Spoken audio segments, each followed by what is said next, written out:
Cielo de Arizona, el jueves 28 de febrero de 1963. Para ustedes los que están mirando, bueno, yo ahí en el reloj estoy viendo una, pero usted en este mural, en la parte superior izquierda, usted ve eso mismo.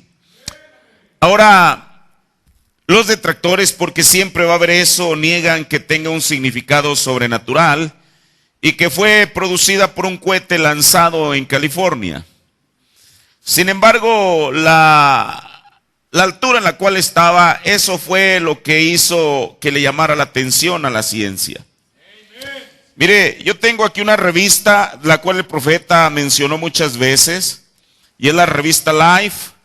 Es una revista de circulación mundial con la fecha de edición o de aparición del 17 de mayo de 1963. Y esta revista, aquí en una de sus páginas interiores, habla de dos cosas curiosas para ellos. Déjeme ver si puedo encontrar aquí la nube. Habla de dos cosas que eran curiosas para ellos. Bueno, mire, esta es una revista, ya tiene 51 años prácticamente, así que necesito uno tratarla. No sé si me pudieras encontrarla ahí donde viene la nube, por favor, para ahorrar un poquito de tiempo. Sí, por favor. Entonces, mire, entre los creyentes parece que no nos ponemos o no nos podemos poner de acuerdo sobre de qué se trata exactamente. Algunos dicen que es la venida de Jesucristo. Mire, esta es la nube que usted ve ahí atrás y que aquí está en la revista, como un caso en esta página, que bueno, no sé qué página sea, creo que la 110 de esta revista. Aquí dice arcoíris de claros de luna. Y lo curioso es que como en la noche se puede producir un arcoíris. A los editores de esta revista les llamó la atención esto y lo publicaron. Y en la siguiente página, que vendría a ser la 111, publicaron esta nube que apareció sobre el cielo de Arizona hace 51 años. Aquí a un lado vienen unas fotos pequeñas de la misma nube, una que fue tomada a las 6:10 de la tarde al noreste de Prescott, Arizona, a las 6:15 al norte de Phoenix y finalmente a las 6:30 p.m. al noroeste de Winslow. Mire, esta foto fue tomada por varias revistas, por la revista Life, por la revista Weatherweiser, que es una revista especializada en clima, y también por la revista Ciencia. La revista Ciencia, me parece que esta la pone al final como una soga. ¿Usted sabe para qué se usaba una soga en la antigüedad? No para amarrar un caballo, sino una soga la usaban para ahorcar gente. Entonces desde ahí tiene un significado, pero mire, yo quiero ir poco a poco en la escritura. Algunos dicen que es la venida de Cristo, pero para aclarar esto último, el profeta dijo algo muy importante. Esto lo dijo en varios sermones. Yo voy a leerle de la última vez que lo dijo, y lo dijo en el futuro hogar del novio celestial y la novia terrenal, en el párrafo 375. Dice, Jesús viene 3 veces. ¿Sabemos eso? Mire, esa es verdad. La denominación solamente ve 2 venidas de Cristo, pero un profeta vio 3 que están en la escritura. Jesús viene 3 veces. Viene una vez a redimir a su novia, lo cual ya hizo cuando él vino hace 2000 años a pagar el precio por nuestra redención. La siguiente vez para llevarse a su novia en un rapto secreto de la iglesia. Dice, y la siguiente vez, o sea, la tercera, viene con su novia. ¿Dónde encontramos eso? En Apocalipsis 19, cuando viene un jinete en un caballo blanco. Mire qué cosa, hermano. Mire, el hermano Branham dijo que la razón que el anticristo salió cabalgando en un caballo blanco en el primer sello es porque algún día Jesús vendría cabalgando en un caballo blanco. La razón, hermano, eso es tremendo. La razón que hoy en día los maometanos tienen un caballo blanco en la tumba de un profeta falso, es porque un profeta verdadero prometió cabalgar esta vereda una vez más. Ahora, la siguiente vez es con su novia. Ven, yo le he preguntado a varios, si esa es la venida de Cristo, dígame en cuál de las tres. En la primera, cuando Él vino a redimir a su novia. En la segunda, cuando Él viene por su novia. Si eso fue, entonces nosotros estamos fuera de tiempo, porque Él ya vino por su novia. Cuando Él viene, la tercera, cuando Él viene con su novia, ya se estableció el milenio. Entonces, en ninguna, o sea, eso sencillamente no encaja con la Biblia. En ningún lugar que uno lo quiera encajar, sencillamente no se puede. Ahora, pero tiene que haber una escritura en la que se pueden ubicar esta nube. Mire, voy a hacer un poquito de historia. Todo se remonta al mes de diciembre de 1960. Cuando el profeta predica una serie de sermones donde abarca los capítulos 1, 2, 3 y 4 de Apocalipsis, incluso llegó hasta el 5 en lo que se conoce como la revelación de Jesucristo. El profeta, para ilustrar su enseñanza, él dibujó en la pizarra de su iglesia un candelero, haga de cuenta, parecido a este, digámoslo de esa manera, que ese candelero aparece en el libro de Éxodo 2 veces cuando el Señor le dijo a Moisés que hiciera un candelero de oro. La siguiente vez que encontramos aparecer el candelero es en el libro de Zacarías. Y la tercera vez que encontramos aparecer un candelero es en el libro de Apocalipsis. Aunque en Apocalipsis se ve a uno semejante al Hijo del Hombre caminando en medio de los 7 candeleros de oro.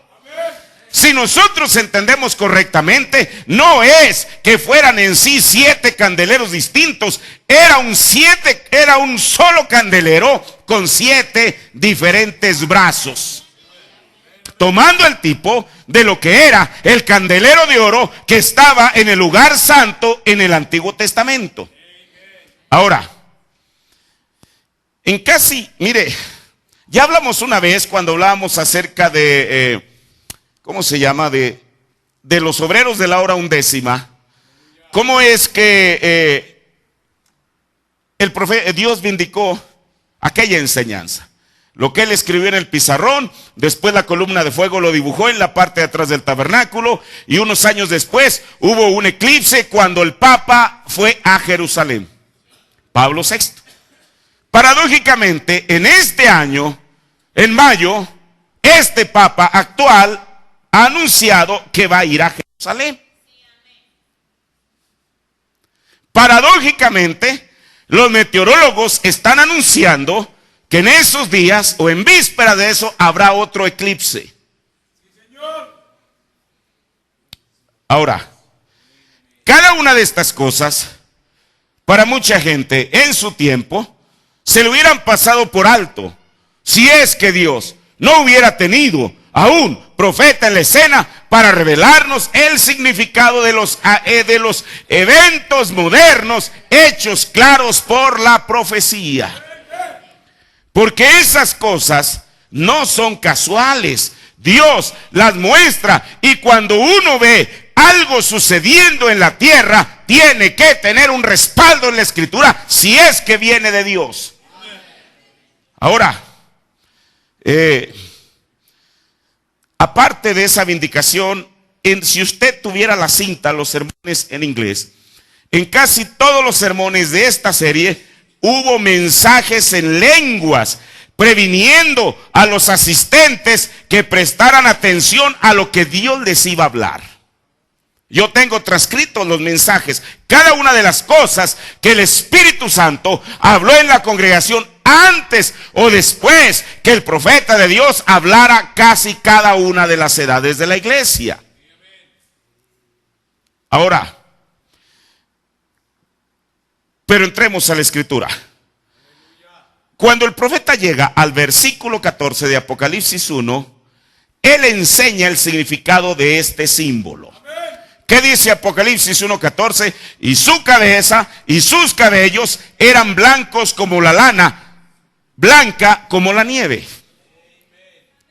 Ahora voy a comenzar leyendo en el sermón La visión de Patmos, en el párrafo 181. Dice: pelo blanco. Todos ustedes, cualquiera sabe que esos son los viejos jueces. ¿Qué son? Los jueces. En días antiguos, como los jueces ingleses acostumbraban a usar una peluca blanca como la nieve. ¿Cuántos recuerdan eso? Los jueces antiguos usaban una peluca blanca porque ellos eran, y aquí está él, mostrando otra vez que Juan está en el día del Señor. Ahora mire, voy a detener un poquito respecto a Juan. Yo he estado en estos días, mi mente ha estado en estas cosas. Mire, Juan parecía que fue el único con el cual hubo una respecto a la persona de Juan. En Mateo el capítulo 16, en los últimos versículos dice: hay algunos de ustedes, ¿qué más dice? Que no gustarán muerte hasta que vean al Hijo del Hombre viniendo en gloria. Ahora, mire, hermano, yo le pregunto, en este año, en el 2014, ¿hay algún sobreviviente de los 12 apóstoles? No. Cualquier persona pudiera decir: Jesús mintió. No mintió.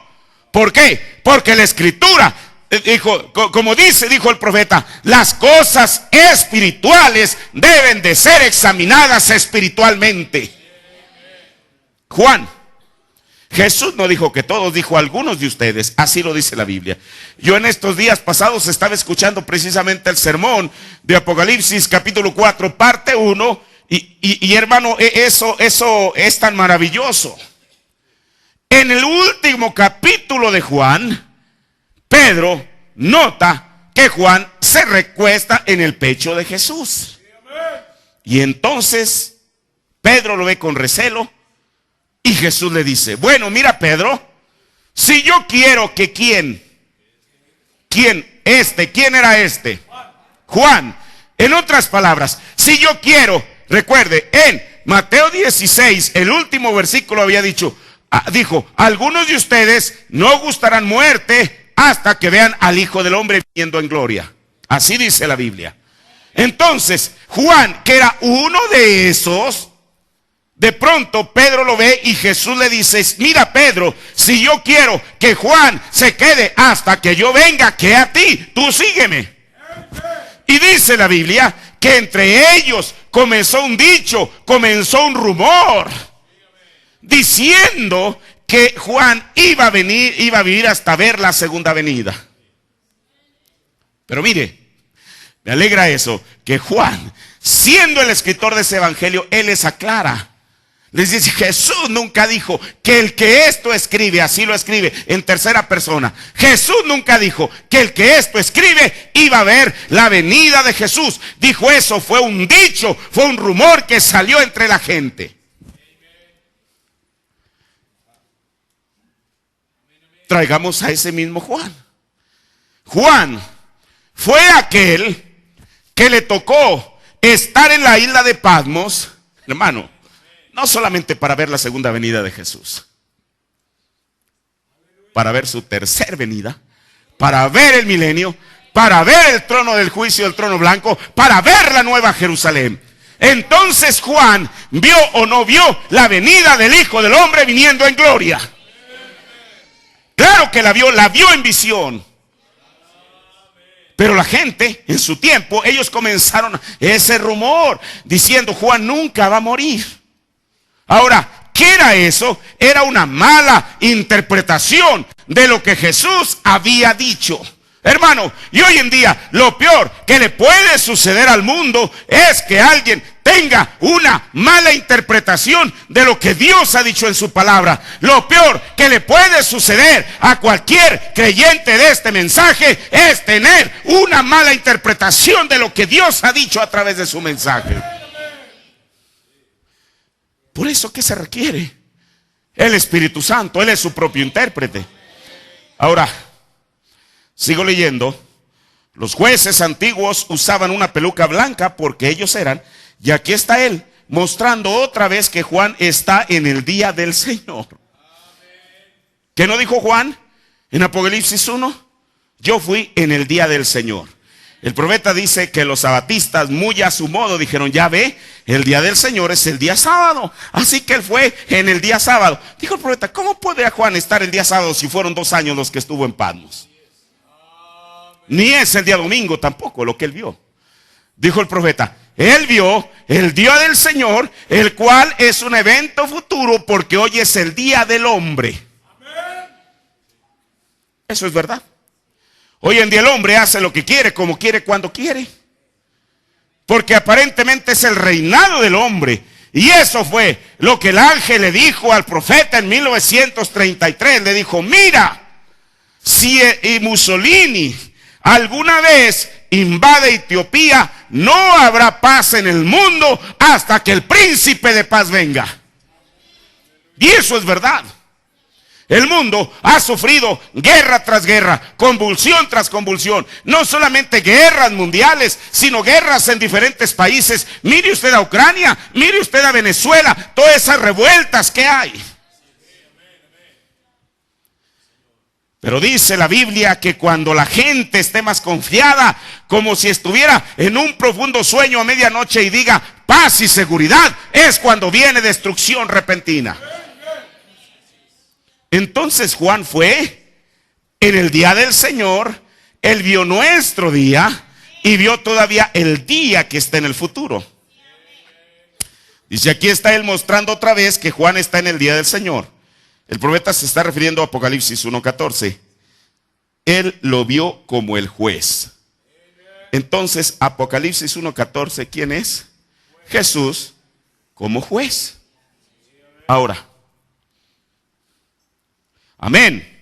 Dice, no como sacerdote, no como rey, no como profeta, sino como juez.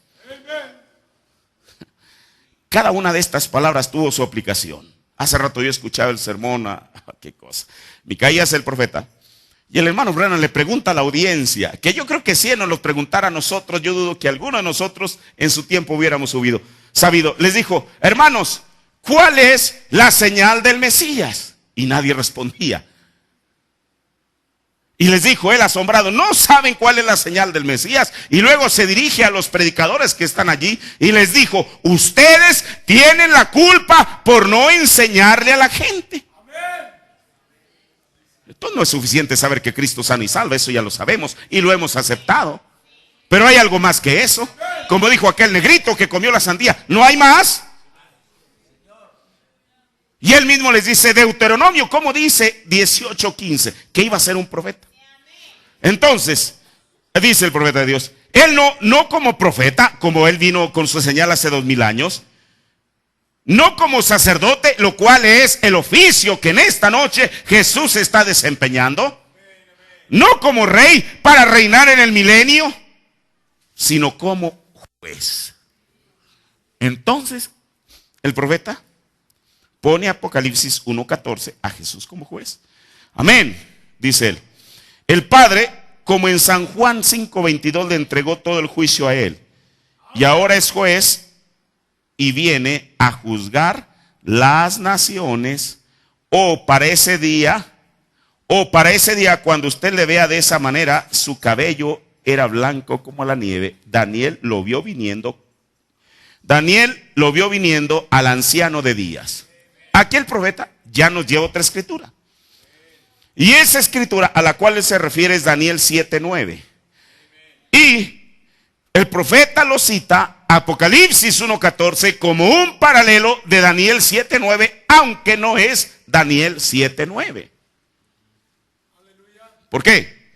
Porque Daniel 7:9 se refiere al juicio del trono blanco. Mire, ¿qué dice Daniel 7:9? Estuve mirando hasta que fueron puestas sillas y un anciano de grande edad. Ahora, ese anciano al cual Daniel se está refiriendo es Dios. Pero yo le pregunto, ¿Dios envejece? Claro que no. ¿Qué es lo que está viendo Daniel? Está viendo un símbolo. Dice, y un anciano de grande edad se sentó, cuyo vestido era blanco como la nieve. Pero luego él va a la parte importante, bueno, a algo que es lo que nos llama la atención. Dice, y el pelo de su cabeza como lana limpia. Eso es exactamente lo que dice Apocalipsis 1:14. Y su cabeza y sus cabellos eran blancos como la lana, blanca como la nieve. Ahora, Daniel 7:9 siempre se referirá al juicio del trono blanco. ¿Se acuerdan que una vez hablamos de eso? Ahora, ¿por qué el mensajero lo asemeja a Apocalipsis 1:14? Mire, en el libro de las edades de la iglesia, el profeta de Dios dijo que Apocalipsis 1:14, 16, 14 al 16 lo llama la gloria séptuple de su persona. Si usted ha leído el libro de las edades de la iglesia. Pero los versículos 14 y 15 de Apocalipsis 1 se refieren a juicio. ¿Cuál juicio? El juicio que está por venir cuando la misericordia de Dios se termina y de ser cordero se convierte en león. Eso es lo que el profeta enseñó. De ser salvador se convierte en juez. Ahora mire, esto que yo le voy a decir es algo delgado. Es una línea delgada que si uno no sabe exactamente cómo trazarla o cómo mirarla, se encontrará aquí o se encontrará de aquel lado. Ahora, todo esto que le estoy diciendo, ¿qué tiene que ver con la nube que aparece en 1963? Aquí es donde ya lo voy a direccionar. Mire, esta cita que le voy a leer es del Filtro de un hombre que piensa, predicado el 22 de agosto del 65, párrafo 30 al 34. Habían pasado ya 4 años y medio desde que él había hablado de la revelación de Jesucristo, en la cual él enseña en 1960 que su cabeza y sus cabellos, que eran blancos como lana blanca, como la nieve, se refería a él juez, a Jesucristo como juez. Para en 1960 esta nube todavía no aparecía. Esta nube es de febrero, de un día como hoy. Entonces, esto que él va a hablar en 1965 ya toma esto como historia, porque esto ya había pasado. Sin embargo, la bendición que él da de las cosas no cambia, solamente que le va añadiendo. Mire. Él dice, entonces cuando llamé, él se está refiriendo a cuando él iba a predicar sobre la revelación de Jesucristo. Dice, entonces llamé a mi buen amigo Jack Moore unos meses después para preguntar, cuando comencé a predicar las 7 edades de la iglesia, Apocalipsis 1, él estaba de pie, o sea Jesús, él estaba de pie blanco por todas partes. Su cabello era como lana. Y luego el profeta se pregunta, ¿cómo podía él, teniendo aún 33 años, y estar completamente blanco? ¿Cómo? Esto es lo que él no entendía. Y entonces, él sabiendo que Jack Moore era un teólogo, le pregunta, hermano Moore, ¿por qué Jesús en Apocalipsis 1:14 se ve con su cabello completamente blanco? Ahora, voy a hacer yo aquí un paréntesis. Esto ya lo he dicho, lo voy a volver a repetir. Jesús, la Biblia dice, bueno, él fue crucificado más o menos a los 33 años. Pero en una ocasión, en San Juan, creo que es San Juan 8, él les dice que Abraham vio su día, el día del Hijo del Hombre, y se gozó. Eso es lo que Jesús le está diciendo. Y entonces los hombres le dicen, bueno, ¿qué cosa? Tú no tienes 50 años todavía y dices que has visto a Abraham. ¿Así dice la Biblia? Ahora, ¿cómo un hombre de 30 años se podía mirar de 50? Ahora, mire, porque ellos hubieran dicho, calculando la edad de Jesús, hubieran dicho, ¿cómo un hombre de 33 años dice que usted sabe que Abraham vio su día? ¿Cómo un hombre de 50? O sea, eso quiere decir que Jesús, aunque tenía esa edad, según lo que enseñó el profeta, se miraba como de 50. Tomando la Biblia. Hermano, no se espante con la Biblia, porque si no creemos a la Biblia, entonces, ¿qué diantres creemos? ¿O no? La verdad, yo siempre lo he creído. Esto es lo que el profeta vino y enseñó, porque yo sé que va de acuerdo a la palabra de Dios. Ahora, entonces, Jesús, aunque tenía 33 años, se veía como de 50. Yo no he visto una sola pintura en la cual pinten a Jesús con una sola cana. Esto, y no digo esto para aparentar ser sacrílego. Sencillamente estoy diciendo una realidad. Con una arruga. Bueno, los pintores, pues, desde luego ellos tratan de hacer lo mejor que pueden hacer. Pero ¿por qué no lo han pintado así? ¿Sabe usted por qué? Porque estas cosas están escondidas en la Biblia. Lo que yo le estoy citando no es mi teología, es lo que la Biblia dice. Que yo tampoco lo descubrí. Vino un profeta con un mensaje y lo reveló. De otra manera, ¿cómo podría yo saber estas cosas? ¿Cómo? Porque mire esto, Alejandro, Ángel, cualquier predicador que ha leído este mensaje lo sabe. Pues eso tampoco no es algo mío que diga, oh hermano, yo acabo de descubrirlo. Cualquiera que ha leído el mensaje sabe que el profeta dijo eso. Sin embargo, Jesús, en su resurrección, dice la Biblia que pasaron 8 días y entonces Tomás lo vio. Y él no creía que aquella persona que él estaba viendo era Jesús. Eso es lo que dice la Biblia. ¿Por qué? Tomás había sido parte del ministerio de Jesús. A Tomás le había tocado ver cómo es que eventualmente aquel cabello de Jesús iba encaneciendo y encaneciendo y encaneciendo y encaneciendo. ¿O no? Y entonces de pronto, unas semanas después de su resurrección, porque dice la Biblia que fueron 8 días después, Tomás lo ve y resulta que no lo reconoce. ¿Estoy citando la Biblia?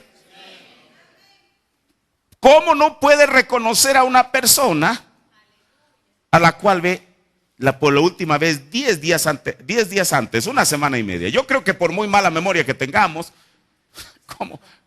Hermano, si yo lo dejo de ver 10 días que no viene al culto, ni modo que cuando le diga, oiga hermano, bienvenido, ¿cuándo? ¿De dónde viene usted? Oiga, será una tontería de mi parte. ¿Por qué Tomás no lo reconocía? Jesús había resucitado. El apóstol Pablo dice en 1 Corintios 15 que Jesús fueron los primeros frutos, le llama las primicias de los que durmieron. Así dice la Biblia. Si Jesús, hermano, si Jesús era el primer fruto, los siguientes frutos tenían que ser exactamente iguales. ¿Cómo vamos a resucitar? Como una persona encorvada, toda usando lentes, con el cabello blanco. ¿Cómo vamos a resucitar? Jóvenes, entre 18 y 20 años. Si Jesús fue las primicias de la resurrección, entonces Él tuvo que haber resucitado así. Por eso Tomás no lo podía reconocer. Por eso, cuando Jack Moore, ¿cómo estamos viendo a Jesús en Apocalipsis 1:14? Con el cabello blanco. El profeta va y le pregunta, hermano Moore, ¿a qué se refiere? ¿O usted de esa escritura me podrá dar una explicación de Apocalipsis 1:14? ¿Quién es ese de Apocalipsis 1:14? Jack Moore, bueno, no quiero decir algo, se sacó de la manga una buena interpretación y le dijo, hermano Branham, ese era Jesús después de su resurrección. ¿Cómo? Eso es contrario a la Biblia. ¿Cómo Jesús podía resucitar un anciano con el cabello completamente cano? ¿Cómo? Eso contrasta con lo que estamos viendo. Ahora, mire lo que dice el profeta de Dios. Mire qué cosa.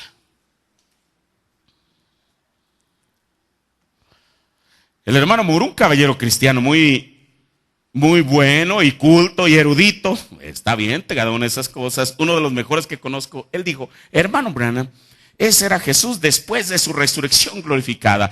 De esa manera él se ve ahora. Bueno, Jack Moore estaba siendo sincero en lo que él creía, ¿verdad? Y seguí orando hasta que un día, o sea, eso quiere decir que aún a William Branham, aquella respuesta que le dio Jack Moore no le satisfizo.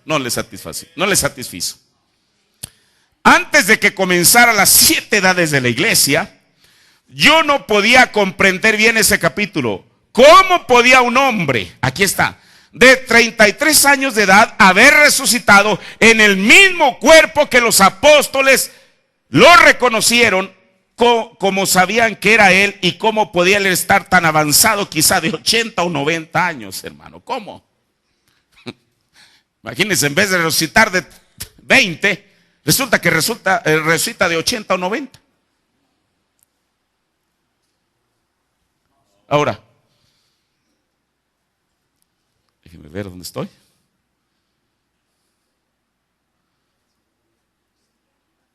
Quizá de 80 o 90 años de edad, con una gran y blanca lana sobre su rostro y su barba blanca como la nieve. Eso es lo que dice Apocalipsis 1:14. Dice: yo había leído en el libro de Daniel, de Daniel, donde él llegó a donde el anciano de días, cuyo pelo era tan blanco como la lana.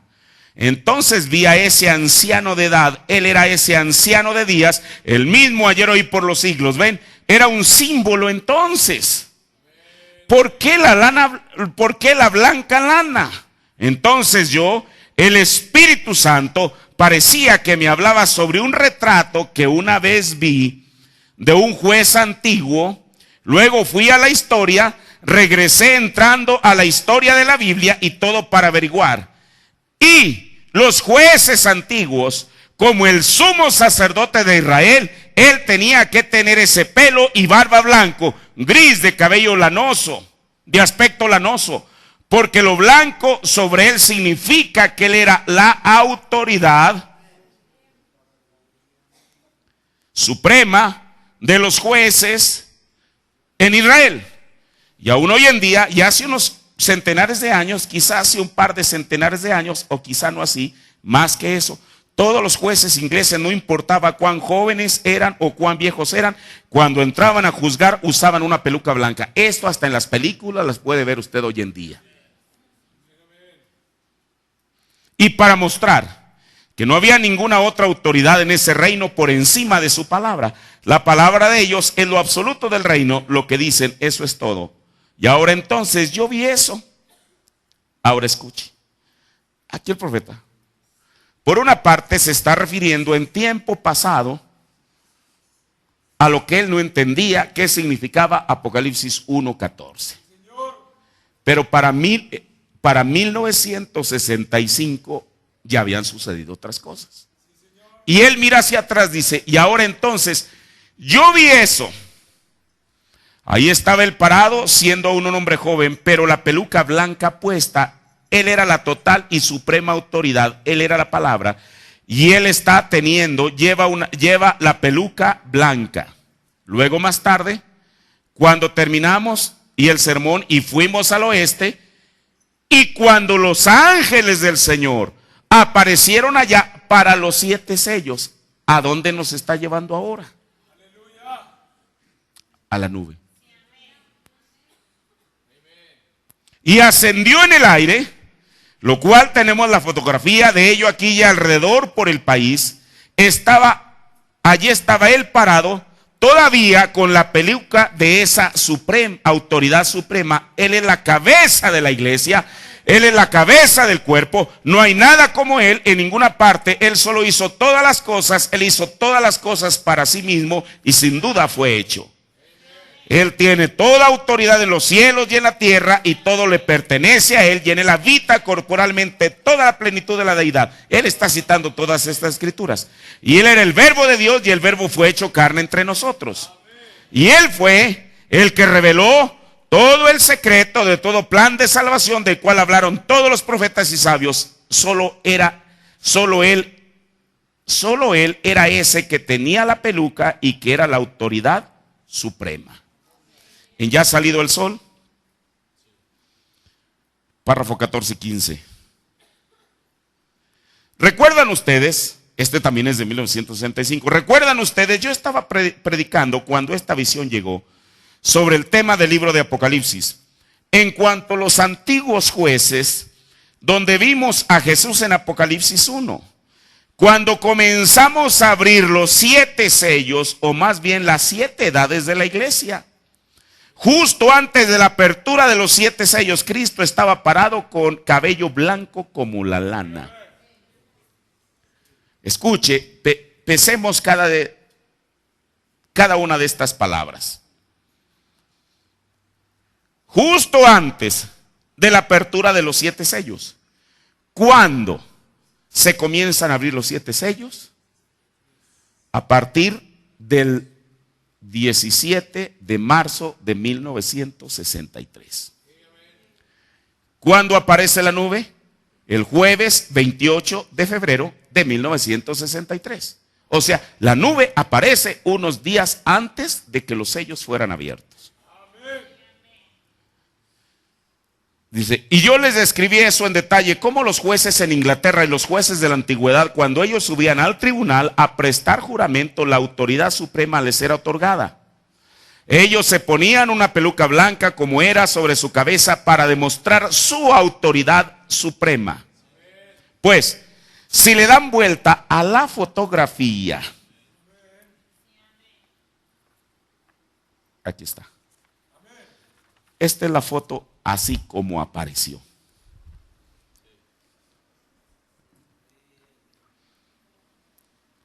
El profeta dice que el Espíritu Santo le dijo que le diera vuelta en el sentido de las manecillas del reloj.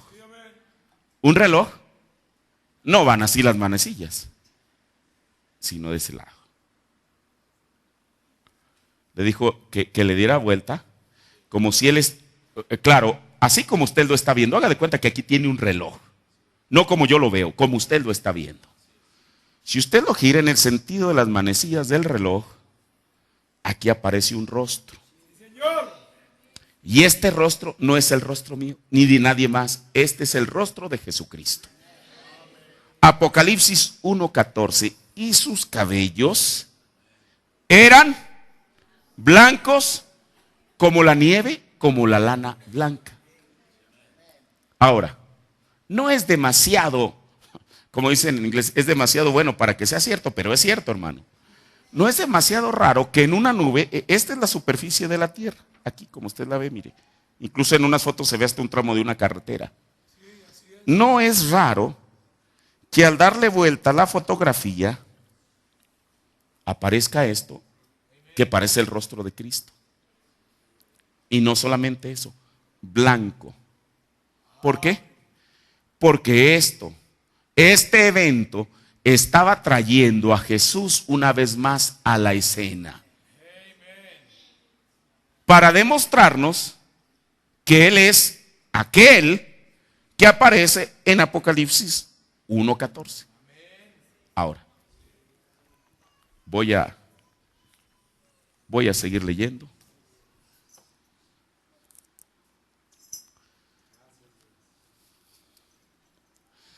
Dice, como los jueces de Inglaterra y los jueces de la antigüedad, cuando estos subían al tribunal a prestar juramento, la autoridad suprema les era otorgada. Ellos se ponían una peluca blanca como era sobre su cabeza para demostrar su autoridad suprema. Y luego el profeta dice, si le dan vuelta a la fotografía de esta manera y observan, es posible que la alcancen a ver desde la audiencia. Es Cristo. Y luego dice el profeta, ven sus ojos mirando aquí tan perfectamente como puede ser, luciendo la peluca blanca de deidad suprema. Escuche, luciendo la peluca blanca de deidad suprema y juez sobre los cielos y la tierra. ¿Pueden ver sus ojos, su nariz? Todo eso aparece viéndolo ahí detenidamente. ¿Y su boca? Dice, simplemente denle la vuelta a la fotografía de cómo lo tenían, a esta posición como debe ser. Así pueden verlo. Dice, Él es el juez supremo, no hay otro aparte de Él. Y esa es una identificación perfecta, una vez más, una vindicación que este mensaje es la verdad. Esta es la verdad, es cierto. Y haciéndole a él no una tercera persona, sino la única persona. Ahora, ¿por qué el profeta asocia la aparición de la nube con Apocalipsis 1:14? De esto al menos yo no tengo duda. Bueno, nunca lo he tenido, pero en esta tarde, si usted no lo sabía, aquí estamos viendo lo que él dice. ¿Por qué lo asocia? Mire, esa nube, y lo voy a apuntar para allá, si usted le alcanza a ver, o allá en aquel reloj.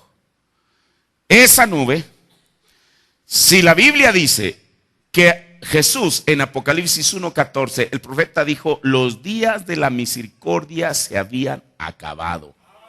¿Ha leído eso? Porque dice la Biblia que sus pies eran como bronce fino, ardientes como un horno. El bronce siempre significará juicio en la Biblia. Pero mire, en la última parte del versículo 14 dice que sus ojos eran como llama de fuego. Dice el mensajero, ya no eran esos ojos de misericordia que en una ocasión lloraron ante la tumba de Lázaro. Ahora eran como llama de fuego. Sus pies semejantes al bronce, fino, ardientes como un horno, y su voz como ruido de muchas aguas. Ahora, ¿por qué aparece él en la nube con una peluca blanca? Porque esa fue una señal de juicio para el mundo. Mire, escuche. Aquí es donde se pone delgado este asunto. ¿Por qué? Ahora le voy a hacer una pregunta. Si esa fue una señal de juicio, hasta ahorita, hasta lo que llevamos hasta ahorita viendo, entonces, y lo voy a decir como pregunta, en 1963 Jesús dejó de ser cordero para convertirse en león. La siguiente pregunta.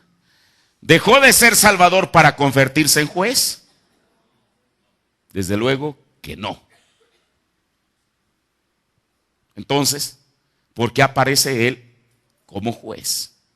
Mire, todos los acontecimientos actuales tienen algún respaldo en la Biblia. Y hay una escritura que parece encajar allí, Ezequiel capítulo 9. Se lo voy a leer, Ezequiel capítulo 9 del verso 1 en adelante. Mire, estas escrituras, hermano, estaban escondidas allí en la Biblia, aunque, mire, aquí hay un hermano, el hermano Emilio, él dice haber leído la Biblia, bueno, quizás 5 o 6 ocasiones, y qué bueno que la ha leído. Pero yo me preguntaría, si alguien, usted o alguien más, ha leído la Biblia completa de Génesis, Apocalipsis, 1, 2, 3, 4, 5, las veces que sean, con el ojo natural, ¿qué es lo que va a ver usted? La letra. A través de un ojo de un profeta, toma la Biblia, la aparta y dice, ¿ustedes alguna vez habían notado Ezequiel 9? Seamos honestos, hermanos. ¿Cuántos de ustedes antes de leer el mensaje habían notado Ezequiel 9? Ni uno. Yo mismo tampoco. Seamos honestos. ¿Pero de qué habla Ezequiel 9? Mire, dice, y clamó en mis ojos con gran voz diciendo, o sea el Señor, los visitadores de la ciudad han llegado y cada uno trae en su mano, ¿qué trae? Un instrumento, ¿para qué? ¿Para labrar la tierra? ¿Para qué? Para destruir. Destrucción habla de juicio.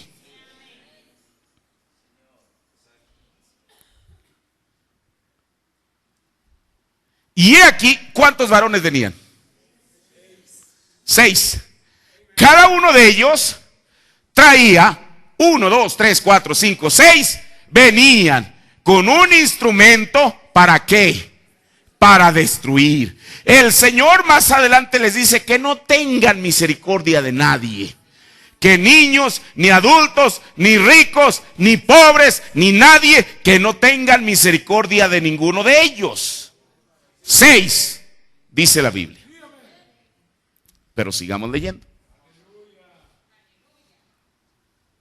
Y entre ellos, hermano, y entre ellos había un varón. O sea, que él no era uno de los 6. Porque estos 6 traían instrumentos para destruir, pero dentro del grupo venía otro.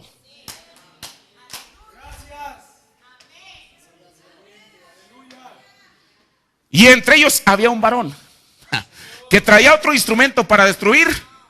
No, señor.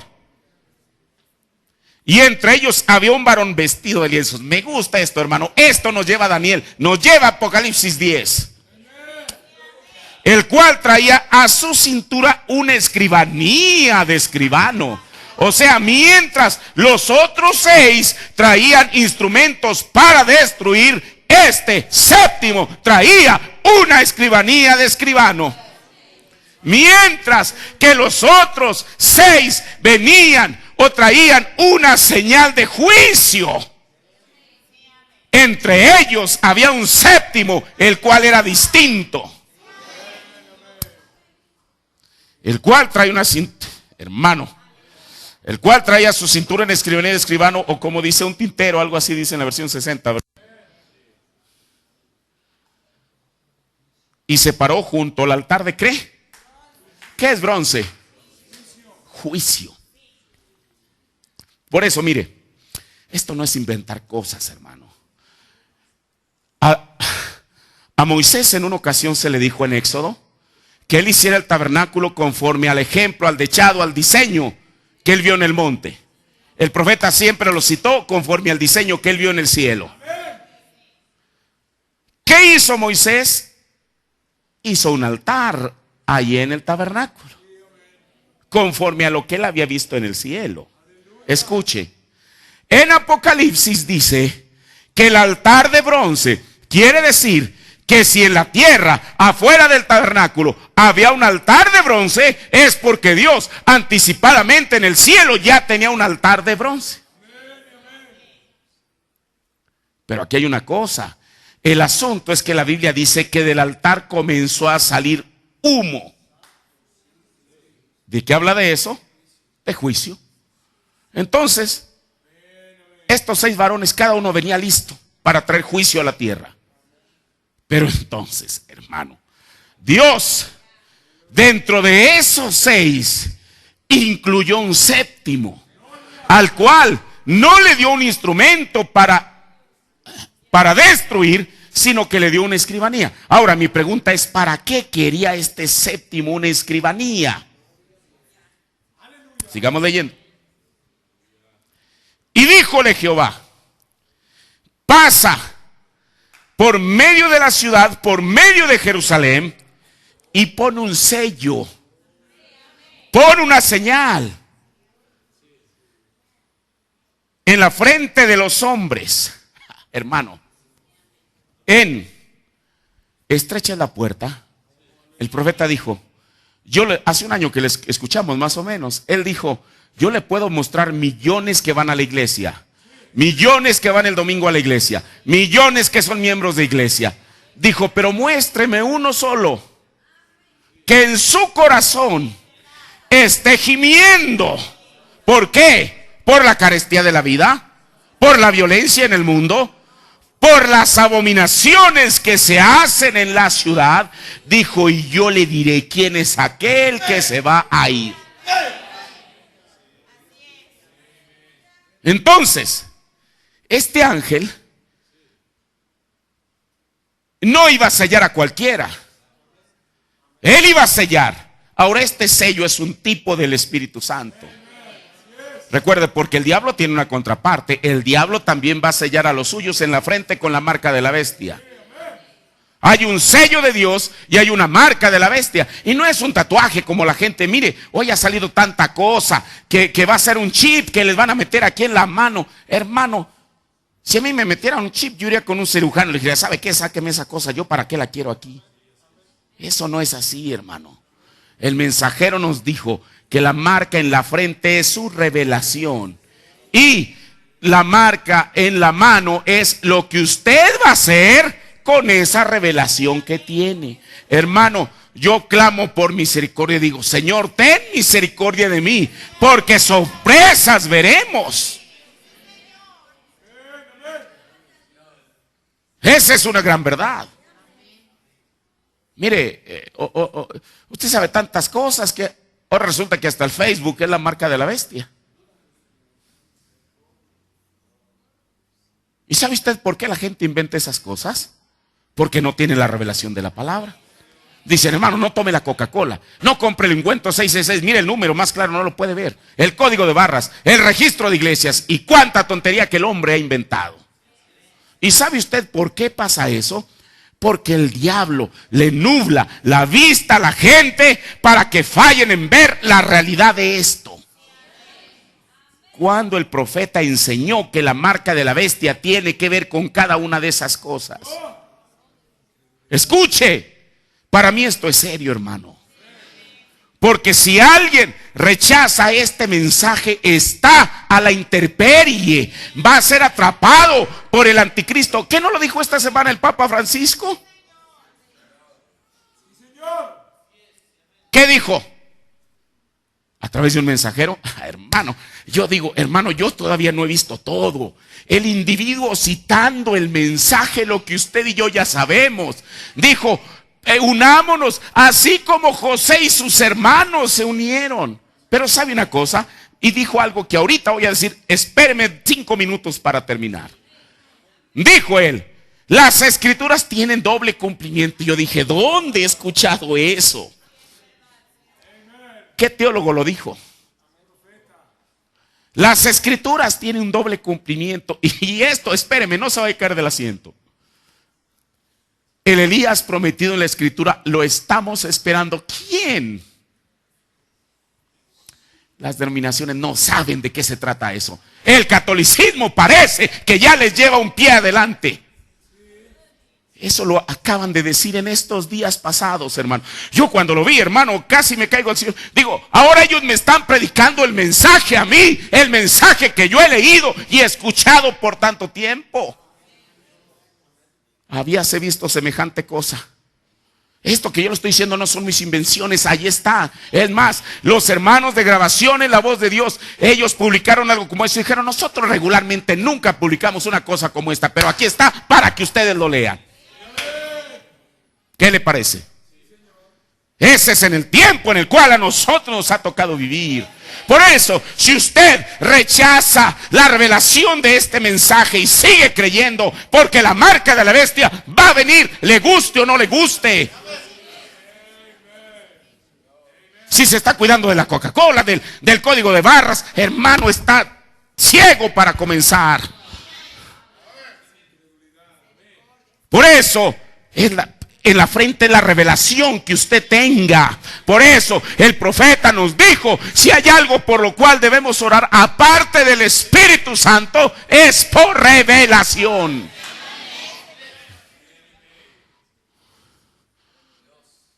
Ahora, esa es la cosa, porque el mensajero nos dijo que la marca en la frente es la revelación. ¿Cuál es la revelación que usted tiene en esta noche de este mensaje de la Biblia? ¿Cuál es la revelación? No el conocimiento. Yo puedo ser un teólogo, un erudito y todo lo demás, y con todo y eso de nada me sirve si esta palabra, si este mensaje no es revelado a mi corazón. Porque estamos viviendo en tiempo de agua turbulenta, cuando hay tanto agnóstico, cuando hay tanto detractor. Y a veces parece que le mueven a uno el piso. Pero con todo y eso el árbol, este tipo de vientos lo único que hacen es profundizar sus raíces en lo que ya hemos creído. Ahora, ¿qué cosa? ¿Qué iba a ser este séptimo mensajero del que habla aquí la Biblia? Y dijo, le pasa por medio de la ciudad, por medio de Jerusalén, y pone una señal en la frente de los hombres que gimen y claman a causa de las abominaciones que se hacen en medio de ella. Y a los otros dijo, a mis oídos, pasad por la ciudad en pos de él y herid, no perdone vuestro ojo ni tengáis misericordia. Mire, esta escritura de Ezequiel 9, ya no voy a tener tiempo de citarle lo que el profeta dice. Él dice que esta escritura de Ezequiel 9 es un paralelo con Apocalipsis 7. ¿Qué dice Apocalipsis 7? Que él mandó a los ángeles que detuvieran las guerras. Ahora quiero decirle algo. ¿Cuál es la razón por la cual la tercera guerra mundial no ha acontecido, Armagedón? Es porque esos ángeles están deteniendo el juicio.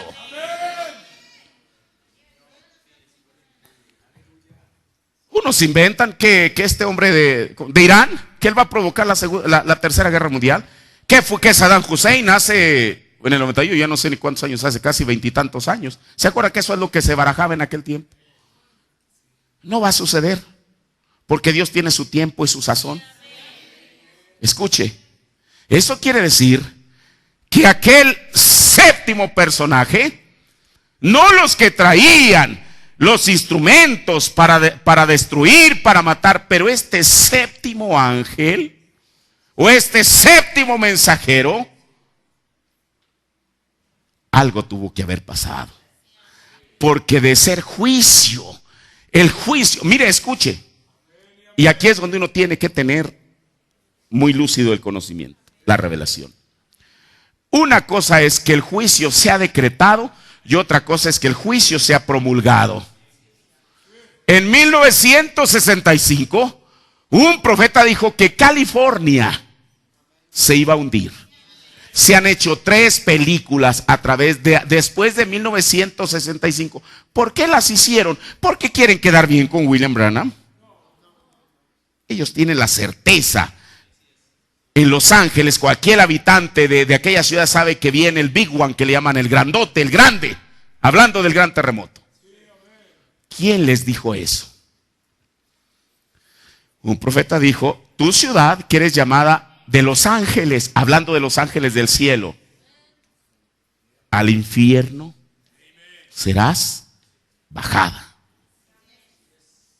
Estamos en el año 2014, casi a 50 años de eso, y nada ha sucedido todavía. ¿Por qué?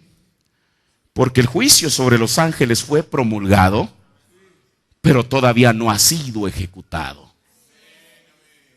Esa nube de 1963 mostró el rostro de Cristo ya no como Salvador, no como aquel que lloró ante la tumba de Lázaro, no como aquel que tuvo misericordia de la mujer encontrada en adulterio, que sanó al enfermo, etcétera, etcétera, etcétera, sino que vino o fue mostrado como juez.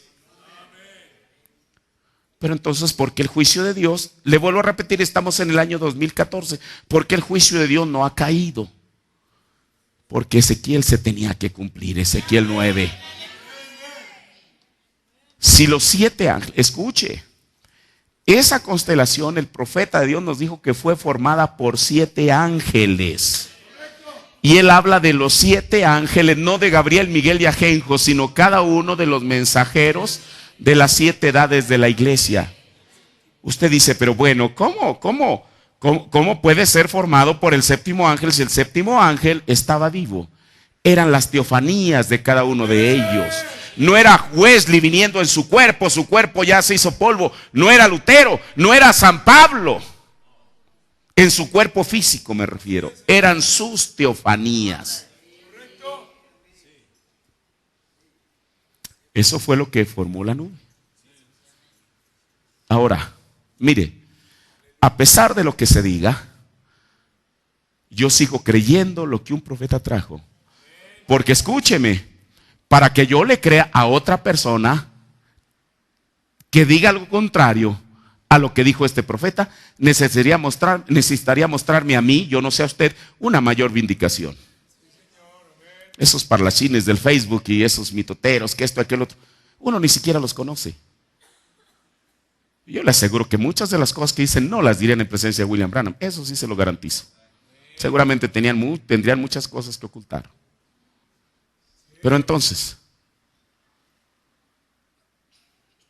si esa nube fue formada por ellos, mire, le voy a leer, ya se me fue el tiempo, mire, El profeta vio una visión de esto en el 22 de diciembre. 22, sí. No, el 22 de diciembre de 1962. Una semana después, él se la relata a su iglesia, el 29, en el sermón, Señor, es esta la señal del tiempo del fin. Diciembre de 1962. ¿Qué es lo que él vio en esa visión? Oh, espéreme. Qué cosa. Mire, según esta escritura, 6 varones traían instrumentos para destruir. Entre ellos había un séptimo que no traía esos instrumentos de juicio, sino una escribanía de escribano. Ahora, el profeta también dijo que Ezequiel 9, bueno, él nos dijo que de toda profecía tiene doble o múltiples cumplimientos. Él dijo que Ezequiel 9 se cumplió en el tiempo de Tito. ¿Hay alguien que ha leído eso? En preguntas y respuestas lo dice. Así como cuando la Biblia, el profeta nos citó tantas veces la escritura de Oseas 11:1. Cuando Israel era muchacho, yo lo llamé, y de Egipto llamé a mi hijo. ¿A quién se está refiriendo esta vez? Al pueblo de Israel siendo sacado de Egipto. Pero sin embargo, esa escritura, esa profecía se vuelve a cumplir en Jesús. Y Mateo dice, oiga, creo que esto, mire ya. En Mateo 2:15, y estuvo allá, o sea, José con el niño Jesús, estuvo en Egipto hasta la muerte de Herodes. Y luego Mateo dice, para que se cumpliese lo que fue dicho por el Señor, por el profeta que dijo, de Egipto llamé a mi hijo. ¿Cuántos cumplimientos van? 2. Cuando la Biblia habla en Apocalipsis 11 de esos 2 testigos que son expuestos, que son muertos en la plaza de la ciudad y son expuestos a través del Facebook, del internet, de la televisión, de todo lo posible que haya, dice la Biblia que espíritu al tercer día, espíritu de vida entra en ellos. Apocalipsis 11:8, y sus cuerpos serán echados en las plazas de la grande ciudad, que espiritualmente es llamada Sodoma y Egipto. Entonces se volverá a cumplir Oseas 11:1 de Egipto, no del Egipto literal, sino de Jerusalén. ¿Dónde? Porque dice la Biblia que espiritualmente es llamada Egipto. De Egipto llamé a mis hijos. ¿Por qué no dice la Biblia que al tercer día ellos sean levantados? Mire, le voy a dar otra escritura. Mire, solamente para probar que toda profecía tiene múltiples cumplimientos. Hay una escritura en Zacarías, el capítulo 12, el verso 10, que dice, y derramaré sobre la casa de David y sobre los moradores de Jerusalén espíritu de gracia y de oración. Y mirarán a mí a quien traspasaron, y harán llanto sobre él como el llanto del unigénito, afligiéndose sobre él como quien se aflige sobre el primogénito. ¿Quiénes son estos? Los 144,000. El profeta aplica siempre esta escritura a ellos, pero no solamente se aplica a ellos, esta escritura también se aplicó a Jesús. En el Evangelio según San Juan, el capítulo 19, el verso 37 dice, después de que Jesús estaba colgado en la cruz, Juan es el único que rescata aquella escritura de Zacarías 12:10 y dice, y también otra escritura dice, mirarán al que traspasaron. Según Juan, esa escritura fue cumplida también en Jesús.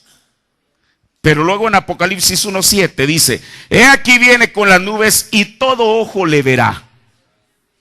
Ahora mire, yo tengo un temita que estoy armando ya las piezas, que le voy a llamar el regreso del rey. Porque el profeta, mire, yo antes no entendía eso, y cuando él dijo en la revelación de Jesucristo, dijo esto no es el rapto, es su venida, yo me rascaba la cabeza y decía, bueno, ¿qué no es la misma cosa? Pero cada cosa cae en su lugar. No voy a hablar de eso en esta noche. Pero dice la Biblia, y aquí viene con las nubes. ¿Quién viene con las nubes? Jesús. Pero la Biblia nos enseña que cuando Jesús viene en su segunda venida por su novia gentil es secreto. Porque Él viene como ladrón en la noche. Entonces, ¿con quién viene? Cuando Él viene con las nubes y todo ojo le verá. No dice que solamente los judíos. Todo ojo le verá. y los que le traspasaron. O sea, en esta escritura de Apocalipsis 1:7 se vuelve a cumplir Zacarías 12:10, y mirarán a aquel que traspasaron. Ahora, mire, ¿cómo nosotros podemos tener la certeza que la aparición de la nube también se aplica en el tiempo presente? Mire, en el sermón, voy a ahorrarme quizá algunas citas por causa del tiempo. El liderazgo predicado el 7 de diciembre del 65, en el párrafo 3:20 dice: ahora mírese a sí mismo. ¿Realmente es usted un cristiano bíblico genuino, lleno del amor de Dios?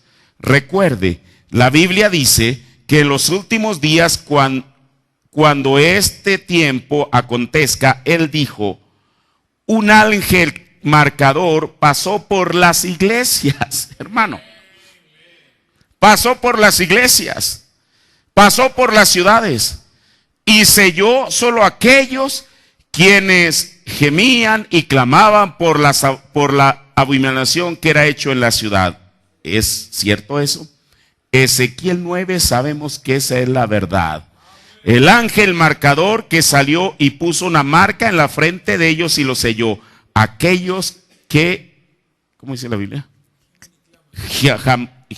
Gemían y clamaban. Termino ahora sí. Mire, me voy a ahorrar, pero le voy a dar la cita en Señores, esta es la señal del tiempo del fin, párrafo 207, en el séptimo sello, párrafo 275, y en el séptimo sello, párrafo 310.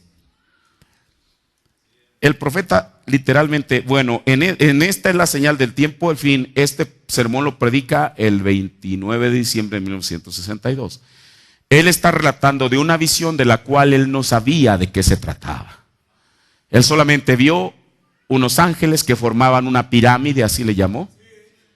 Y él dijo en este sermón que él fue arrebatado en medio de aquella pirámide. Lo dice. En el séptimo sello, viendo ya esa visión como historia, viendo ya la aparición de la nube como historia, dice que él fue arrebatado a la constelación de ángeles.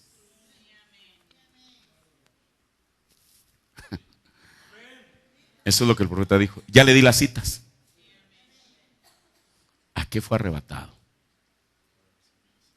Si aquellos ángeles, escuche, venían para traer juicio, tuvo que haber alguien que se parara en la brecha, como lo hizo Moisés cuando el Señor quería destruir al pueblo de Israel.